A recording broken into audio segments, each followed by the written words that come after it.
Subscribe now and press the bell icon. Never miss an update. जय हिंद दोस्तों। एक विधवा विलाप हर जगह चल रहा। हमारे अन्नदाता या जिहादियों के भ्राता। इसके अलावा बीजेपी की दोहरा मापदंड के ऊपर भी बात करेंगे और जो नए किसान नेता बने हुए हैं जिनकी रिहाई को लेकर मांग तेज है उनके ऊपर भी बात करेंगे। रही बात इस तथाकथित किसान आंदोलन की, तो इसको हम डे वन से बोलते आ रहे हैं कि ये एंटी इंडिया मूवमेंट है जो पाक के स्पॉन्सर्ड है। अगर इसके आप डे वन की बात करें, उस समय पुलिस वाले पे ट्रैक्टर दौड़ाई गई। इस तरह की घटनाएं यूरोपियन कंट्रीज़ में होती है। जब किसी टेरर घटना को अंजाम देना होता है तो आतंकी ऐसे ही करते हैं। उस घटना को नकली सरदार के वेश में अंजाम किसने दिया? मोहम्मद साबिर, जो कि पकड़ा जा चुका है। उसकी पहचान ये है कि वो पटियाला में मिस्त्री का काम करता है। तो हम तो शुरू से बोलते आ रहे हैं कि ये शाहीन बाग पार्ट 2 है। उस दिन ही एक जगह कुछ किसान बैठे हुए थे। पोस्टर किसकी लगी हुई थी? भिंडरा वाले की। एक पोस्टर लहराए गए जहाँ पे बात क्या हो रही थी? आर्टिकल 370 एंड 35A को रिस्टोर किया जाए। ये जो तथाकथित आंदोलन चल रहा है इसके पीछे पाक का पूरा हाथ है। वो क्यों है? जब से 370 हटा है पाकिस्तान पूरी तरह से क्लूलेस है इंडिया के बारे में कि अब करे तो क्या करे। क्योंकि आप देख रहे हैं स्टोन पेल्टिंग की जो घटनाएं होती थी वो लगभग ख़त्म के बराबर हो गई हैं और पाकिस्तान के पास कोई एजेंडा नहीं बचा है।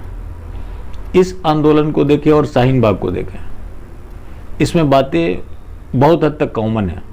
कॉमन क्या, लगभग सेम है।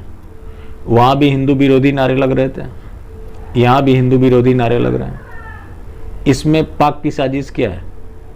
पाक चाहता है कि हिंदू सिख को डिवाइड कर दो, दोनों को एक दूसरे के सामने ला दो। और एक पहले से यहाँ पे एक इक्वेशन चल रहा है जिसकी कोशिश जारी है, दलित मुस्लिम यूनिटी। तो आप बेशक इस लिंक को सेव करके रख लें। अब जो नया पॉलिटिक्स शुरू होने वाला है सिख मुस्लिम यूनिटी का, मतलब ऐसे कहें तो भाईचारा। कोई भी अलायंस बने भाई तो यही रहेंगे। अब चारा किसको बनना है वो तय करें, क्योंकि ये भाई लोग चारा खाने के लिए ही तो जाने जाते हैं। दलित मुस्लिम भाईचारा की ये लोग बात करते हैं। सबसे ज़्यादा शांति दूतों ने किसको प्रताड़ित किया? दलितों को। सबसे ज़्यादा बलात्कार किसका हुआ? दलित लड़कियों का। लेकिन फिर भी ये भाईचारे की बात करते हैं। अब मुस्लिम सिख की क्या हिस्ट्री रही है इसके बारे में आप छोड़ दे 2 मिनट के लिए। जो लव जिहाद का रेट लिस्ट है उसमें सबसे ज़्यादा सिख लड़कियों के ऊपर रेट है 7.5 लाख रुपए। उसके बावजूद भी इस तरह का कुकृत्य। अब इनकी जो नई मांग है वो क्या है? आप MSP को लेकर तो जानते हैं, सरकार ने बोल दिया कि वो एज इट इज़ कंटिन्यू रहेगा। लेकिन इनका क्या है कि नहीं, इस तीनों कानून को ही वापस लिया जाए। अब आज की खबर जो आ रही है, 700 ट्रक लेकर ये लोग चले हैं दिल्ली को घेरने। अब MSP को लेकर ही सवाल है। तो मैं इनसे पूछना चाहता हूँ, जो अफवाह फैलाई गई है कि MSP खत्म हो जाएगा, किसान जो किसी कॉरपोरेट के साथ टाई अप करता है तो उसकी ज़मीन नीलामी हो जाएगी। ये वही किसान है 2 अप्रैल 2008 को ये लोग धरना दे रहे थे कि किसानों की इस तरह की छूट क्यों नहीं है कि वो कॉरपोरेट के साथ अपना टाई अप कर सके। आज यही लोग उसके विरोध में खड़े हैं। उसके बाद इनकी ये दलील है कि हमारी ज़मीनें नीलाम हो जाएंगी। तो मैं इनसे पूछना चाहता हूँ, मिल्क, दूध के ऊपर तो कोई MSP नहीं है, उनके भी टाई अप होते हैं। कितने अमूल वालों ने भैंस गाय खोल ली है जो इनकी ज़मीन नीलामी हो जाएंगी? जो इनके कुछ ऑब्जेक्शंस थे, जैसे नए प्रोविज़न के तहत किसान कोर्ट नहीं जा सकता था, सरकार ने इनकी मांगें मान ली कि उसकी सुनवाई फास्ट ट्रैक कोर्ट में होगी। अब सिविल कोर्ट तक जा सकते हैं। उसके बावजूद भी इनका जो धरना है वो जारी है। तो ये धरना किसी भी किसान से जुड़ा हुआ नहीं है। किसान की बात करें तो किसान केवल पंजाब में ही नहीं रहते। जितनी पंजाब में ज़मीनें हैं उससे ज़्यादा यूपी में बंजर ज़मीनें हैं। उसके बाद लोग कहाँ के आ रहे हैं? पंजाब और हरियाणा के, वो भी गिने चुने। ये लोग पूरी तरह से ब्रेकिंग इंडिया गैंग के मेंबर है। जो लोग खालिस्तान का पोस्टर ला रहा है, उमर खालिद, शर्जील इमाम की रिहाई की मांग करे, तो फिर ये किसान आंदोलन कहाँ से रह जाता है? अब तो दाऊद भी सोच रहा होगा कि काश मैं इंडिया में होता तो मेरी भी रिहाई की मांग चल रही होती। ये सोचते हैं कि इस तरह से हम सरकार के ऊपर दबाव बनाकर बिल वापस ले लेंगे। शाहीन बाग में भी ऐसा ही हुआ था। 100 दिन तक खातूनें बैठी रही।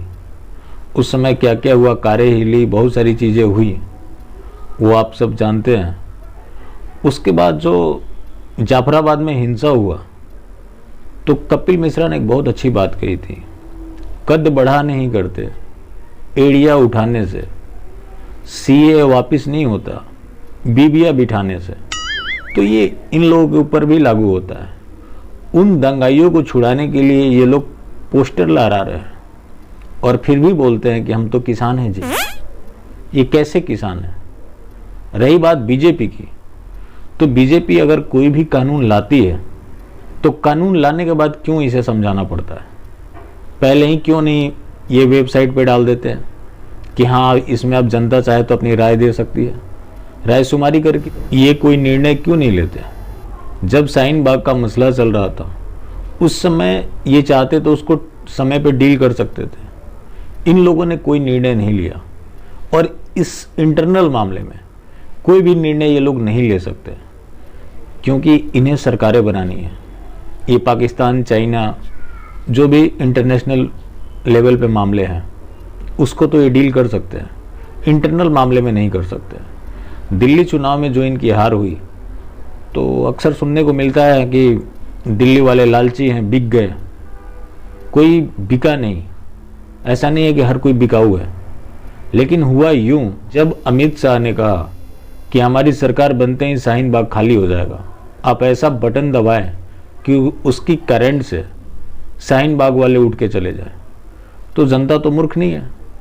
सबको पता है कि उस समय भी आप केंद्र में थे और दिल्ली पुलिस आपके अंडर में थी। ये लोग ये सोच रहे थे कि इससे केजरीवाल एक्सपोज हो रहे हैं और जनता उन्हें वोट दे देगी। यही इस मामले में हो रहा है। इनका विक्टिम कार्ड क्या है? ये सब कुछ कांग्रेस का किया कराया है। तो कांग्रेस का किया कराया है, इसमें कौन सी बड़ी बात है? अब ये सोच रहे हैं कि कांग्रेस एक्सपोज हो रही है। कांग्रेस कितना एक्सपोज होगी? कांग्रेस तो पूरी तरह से खारिज हो चुकी है।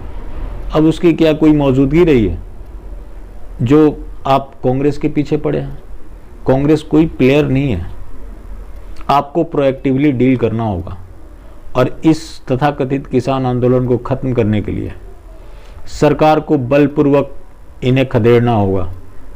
जैसे शाहीन बाग में भी हुआ था, वो धीरे धीरे आंदोलन कमजोर पड़ गया था क्योंकि फंडिंग की कमी होने लगी थी।